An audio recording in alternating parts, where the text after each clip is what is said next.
कई समस्याएं जिनका इंसान सामना कर रहे हैं वो सिर्फ इसलिए हैं कि हमने वो जागरूकता खो दी है कि कई शक्तियों के साथ तालमेल में कैसे रहा जाए।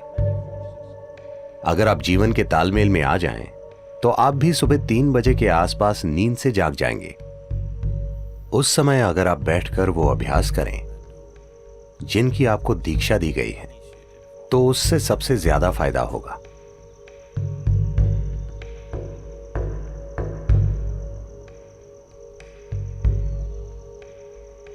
जिस तरह से धरती घूम रही है और जो भी हो रहा है, उस वजह से एक बहुत बुनियादी बदलाव आता है सुबह 3:20 से सुबह 3:40 के बीच। इसे ब्रह्म मुहूर्त कहते हैं। ऐसा बस 33 डिग्री लैटिट्यूड तक ही होता है।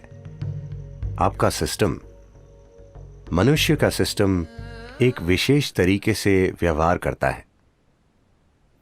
यह एक संभावना है। तो एक जागरूकता रही है इस संभावना का इस्तेमाल करने की।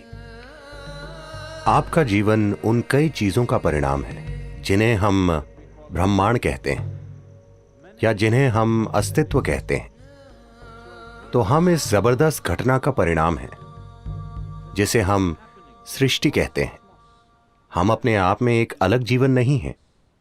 तो जब आप तालमेल में होंगे तो कुछ चीजें होंगी। हमारे अमेरिका के टेनेसी में स्थित आश्रम में ऐसे झिंगूर पाए जाते हैं जो 17 सालों में सिर्फ एक बार जागते हैं। क्या आपने ऐसा कुछ देखा है? वो समझ जाते हैं कि 17 साल हो गए और वो जाग जाते हैं। फिर वो बच्चे पैदा करते हैं और सो जाते हैं। वो समझ जाते हैं कि 17 साल हो गए, वो भी बिना किसी अलार्म बेल के। तो ये कैसे होता है? मैं कह रहा हूं कि वो प्रकृति के साथ तालमेल में है। हमने प्रकृति के साथ तालमेल खो दिया है और हमें लगता है कि यही हमारी प्रकृति है। नहीं, कई सारी बीमारियां और समस्याएं जिनका मनुष्य अनुभव कर रहे हैं वो बस इसलिए हैं क्योंकि हमने वो जागरूकता खो दी है कि उन कई सारी शक्तियों के साथ तालमेल में कैसे रहा जाए जो हमें वो बनाती हैं जो हम हैं। तो योग वो तालमेल लाने के लिए है ताकि आप जीवन के साथ लय में हो। अगर आप जीवन के साथ लय में होंगे तो आप भी सुबह 3 बजे के थोड़ा बाद जागेंगे। अगर आप जागरूक हैं तो अचानक आपके अंदर जीवंतता की एक किरण जागेगी, और अगर आप गहरी नींद में भी हों तो भी जाग जाएंगे। आपके साथ ये होना चाहिए। इसका मतलब है आप उसके साथ तालमेल में हैं, आप जीवन के तालमेल में हैं।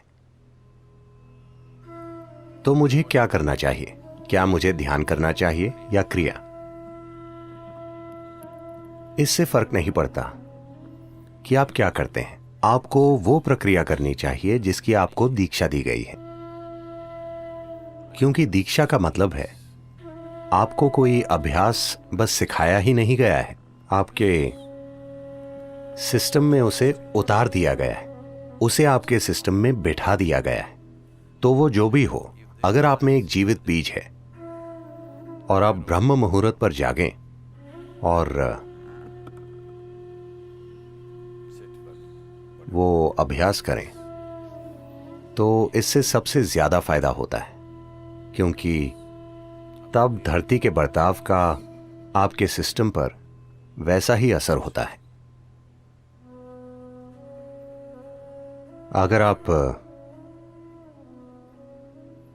एक विशेष तरह से जागरूक हो जाएं, आपके अंदर एक खास स्तर की जागरूकता आ जाए, तो आप बस जान जाएंगे You will simply know when the time is. कि वो समय कब है। अगर आप सही समय पर सोने जाएंगे तो आपको घड़ी देखने की जरूरत नहीं होगी। आप हमेशा जान जाएंगे कि 3:40 बजे हैं, क्योंकि फिर शरीर एक अलग तरह से बर्ताव करता है। उस समय अगर आप बैठकर वो प्रक्रिया करें जिसकी आपको दीक्षा मिली है, वो नहीं जो आपने किताबों से पढ़ी है, तो सबसे ज्यादा फायदा होगा। उस समय बीज को अंकुरित होने के लिए जरूरी मदद मिल जाएगी, या वो अन्य समय के मुकाबले ज्यादा तेजी से विकसित होगा। यह सिर्फ दीक्षित लोगों के ही लिए है। अगर आप दीक्षित नहीं हैं, आप किताब योगी हैं, तो 3:40, 6:40, 7:40 इससे कोई ज्यादा फर्क नहीं पड़ता। ऐसे लोगों के लिए संध्या काल ज्यादा महत्वपूर्ण होते हैं। संध्या मतलब सूरज के उगने से 20 मिनट पहले से 20 मिनट बाद तक, या सूरज डूबने से 20 मिनट पहले से 20 मिनट बाद तक। दोपहर और आधी रात के लिए भी यही सच है, लेकिन उनकी प्रकृति अलग है।